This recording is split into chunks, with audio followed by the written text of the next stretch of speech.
On va continuer les fondamentaux de l'analyse technique. Mais d'abord, j'aimerais montrer deux choses. Donc, c'est hop, hop. Qu'est-ce qui s'est passé cette semaine? Alors, deux événements importants dans les cryptos. Donc, on a eu le 12, c'était l'annonce de l'inflation américaine bien en deçà des attentes qui a fait chuter le Dow Jones. Et donc automatiquement le Bitcoin aussi. Donc on est passé de 22 à 19 542, mais il reste dans son range. Ok, on avait vu que résistance machin et tout. Ok, et l'Ethereum. Donc la merde, elle avait été réussie. Donc la fusion. Et ça a fait baisser les cours. Voilà, donc on analysera aussi l'Ethereum. Son range qui semble être depuis le juillet. Ouais, donc entre 2000 et ouais. Ok, donc là on va voir ce qu'il raconte. On va se focaliser sur la résistance. Allez, hop hop hop. Non.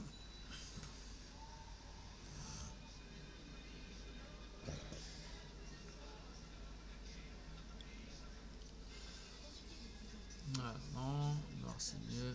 Voilà, hop. Voilà, donc la résistance elle est là, le support elle est ici. Voilà,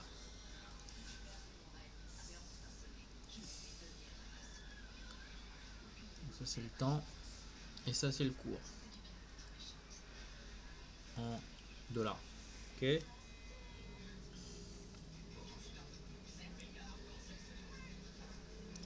donc je vais prendre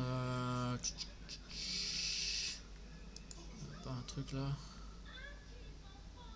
Ok, ok.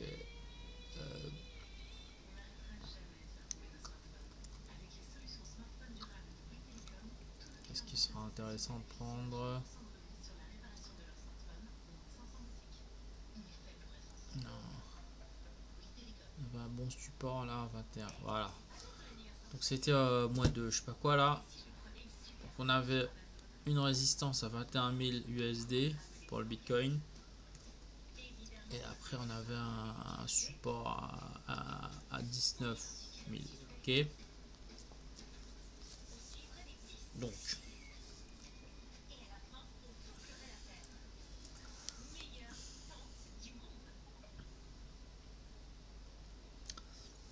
Donc à un moment le Bitcoin arrive à 19, puis il descend jusqu'à 19 et il revient jusqu'à 21. Ok.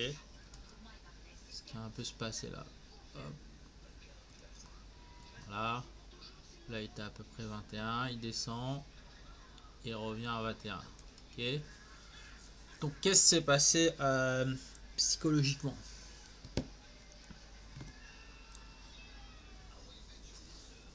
Imaginons qu'à, je reprends son exemple là, il y a un investisseur A, ok, monsieur crypto A, il a acheté ici, achète à BTC USD 21 000. Donc du coup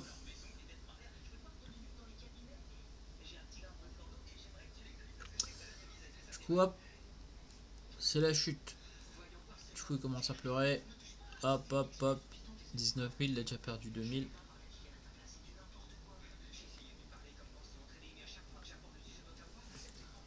Il attend, il attend, il attend, il voit que ça remonte, ça remonte, ça remonte, ça remonte.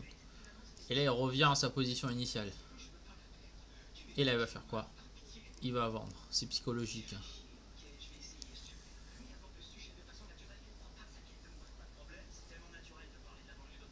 Voilà. Donc là il était acheteur. Donc là il était long. Et là il est vendeur. Donc, et short. Ok. Donc c'est psychologique. Alors. Du coup,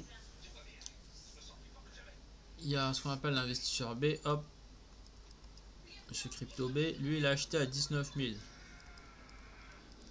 Donc il s'est dit ouais.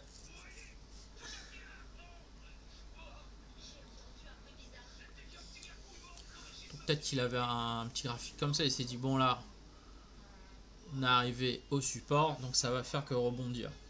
Suivant les lois non empiriques de l'analyse technique. D'accord.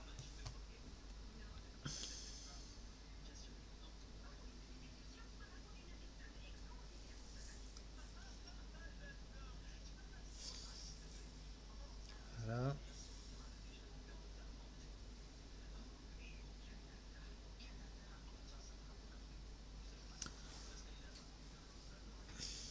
Ah,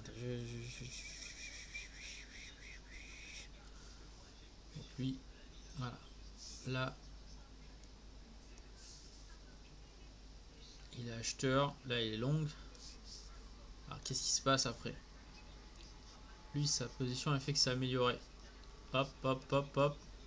Il arrive ici. Il s'est dit que j'ai acheté à 19. Ça vaut 21. Je suis gagnant sur la position. Donc là, il se met à vendre. Il sera short. Ok.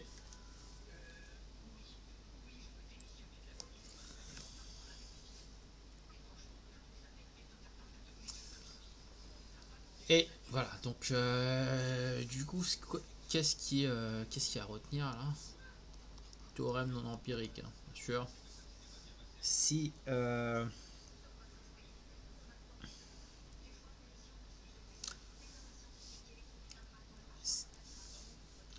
vais faire un autre truc. Hop. Ok. Donc imagine qu'il y a un support, une résistance. S'il y a une courbe comme ça, donc là on avait atteint un sommet là, cette résistance, point A là. Après ça fait boum boum boum boum, ça descend. On atteint le support au point B. Alors qu'est-ce qui va se passer quand on atteint une deuxième fois la résistance? C'est que maintenant,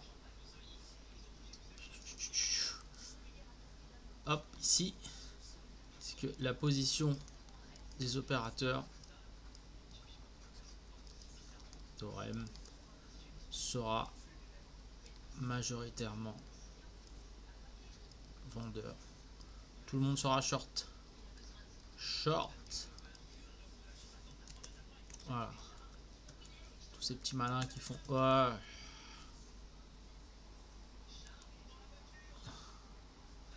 Short. Donc, si on se mettait à coder un petit truc, là, le logiciel il dit hop hop hop hop hop hop, hop. Short. Parce que ici,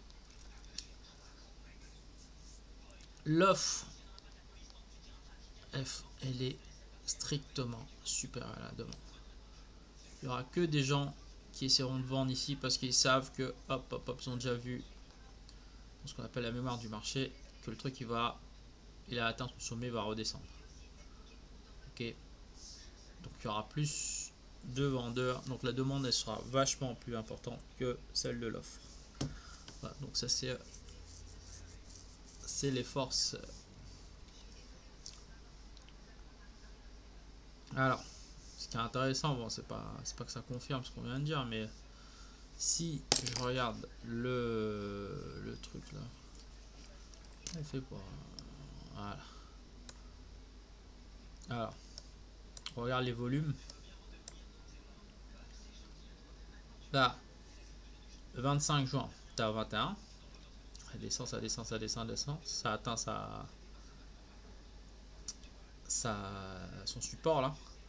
Là, ça monte, ça monte, ça monte, ça monte. On est revenu à 21, son sommet. Et là, regardez le volume des transactions. Il est quasiment un tiers plus important que d'habitude. Voilà, le volume a augmenté. Voilà. Donc voilà, c'est pas un... C'est assez empirique, c'est assez psychologique. Voilà. Bon. quand on revient sur un sommet, qu'on est persuadé que la résistance ne sera pas franchie, il y aura forcément plus d'acheteurs que de vendeurs.